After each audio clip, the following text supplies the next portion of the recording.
manhã, tudo bom? No videozinho de hoje nós vamos aprender um pouquinho aí sobre o processo de expansão marítima, né?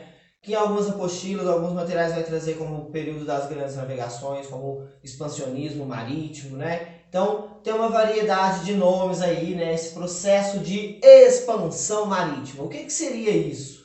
Seria então um momento ali da história em que ocorreu uma série de grandes viagens, né, de empreendimentos que colocavam colocavam navegadores para desbravar, né, os mares então.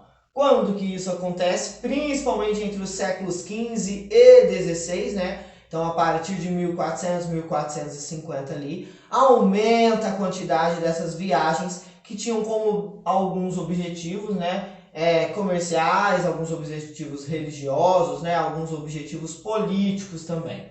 E onde que acontece? Bom, pessoal, as principais viagens dessa expansão marítima é partindo do continente europeu para demais continentes, né? Então, principalmente, né, os principais países foi Portugal e a Espanha, né, que ficam ali onde é a Península Ibérica. Atualmente, né, Portugal e Espanha, na época eram reinos que tinham outras nomenclaturas, é importante a gente lembrar disso, né? Então, eram grandes navegações, grandes viagens, grandes empreendimentos marítimos que saíam ali então do continente europeu, né, rumo a novos territórios, rumo a novas rotas, com o intuito de quê? Né? De muitas vezes chegar até as Índias para buscar algumas especiarias. Por que não pelo Mediterrâneo? Porque o Mediterrâneo, as rotas comerciais pelo Mediterrâneo, elas estavam dominadas por comerciantes, né, que eram comerciantes vistos hoje como italianos, né?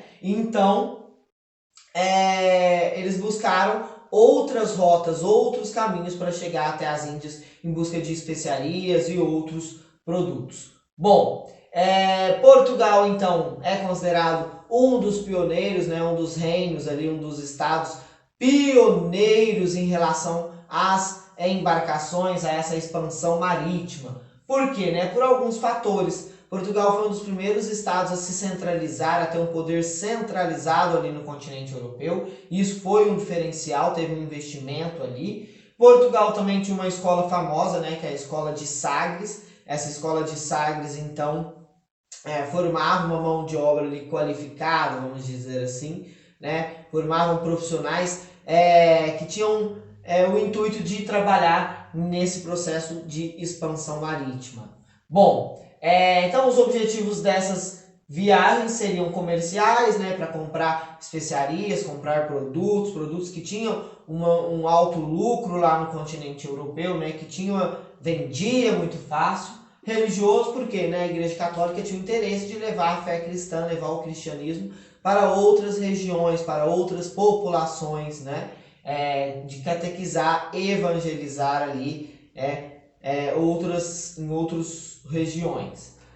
Político porque existia o interesse desses reinos, né, em aumentar seus territórios, em conquistar novos territórios. Então Portugal aí é considerado um dos pioneiros nesse processo, né? A partir do século XV ali, então, tem uma série de conquistas portuguesas, como as Ilhas da Madeira, Açores, Cabo Bojador, Ilhas de Cabo Verde, Congo, o Cabo da Boa Esperança em 1488, né, que é o cabo que contorna no continente africano, que hoje seria o Cabo da Boa Esperança, mas por muito tempo foi considerado como Cabo das Tormentas. Em 1488, o navegador Bartolomeu Dias então consegue contornar esse cabo e modifica o nome ali, né? Passa a ser então o Cabo da Boa Esperança.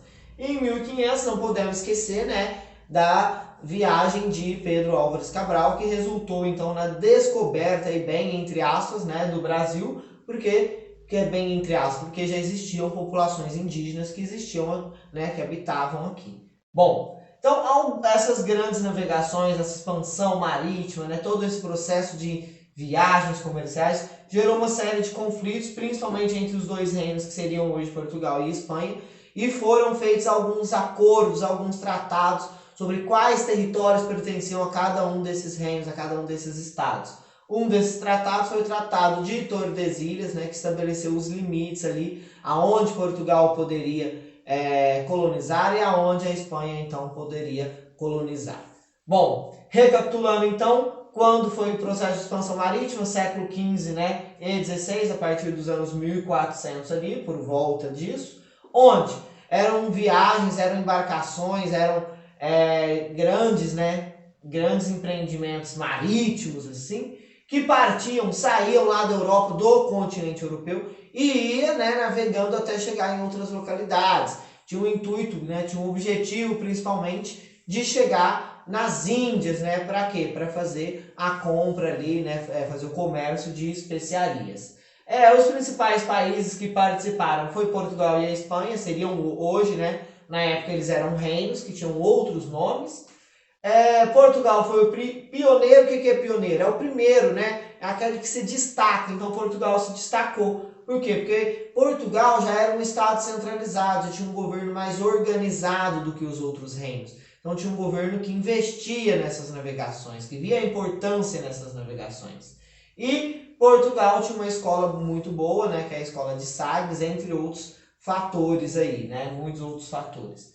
Bom, objetivos dessas navegações. O que esses caras que viajavam ali estavam querendo? O que esse caretinha estava querendo? Eles queriam fazer comércio, então comprar e vender especiaria era... O que é especiaria, né?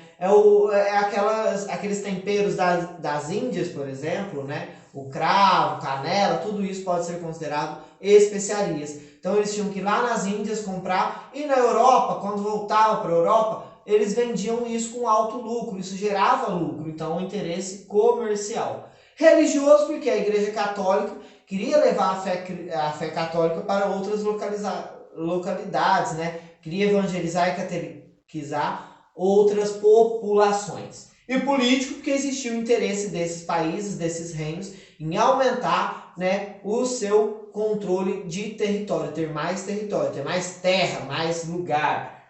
As primeiras conquistas portuguesas, né? Ilhas de Madeira, Açores, Congo, Cabo da Boa Esperança, que é o cabo que contorna o continente africano, e o Brasil, né, que em 1500 aí, Pedro Álvares Cabral descobriu, entre aspas, por quê? Porque já existiam outras populações aqui, né? Então o Brasil não foi descoberto, já existia aqui outras civilizações. Uma série de conflitos aconteceram, né, para saber quem ia dominar cada território descoberto, quem ia ser o proprietário desses territórios. E aí, então, Portugal e a Espanha, esses reinos, né, chegaram em alguns acordos, e um deles foi o Tratado de Tordesilhas, que estabelecia onde cada um desses dois podia, então, colonizar. Bom, galerinha, por hoje é só. Não deixem de consultar outros vídeos, outros historiadores, outras fontes. Aqui é um resumo bem rápido e é importante ver outros vídeos aí.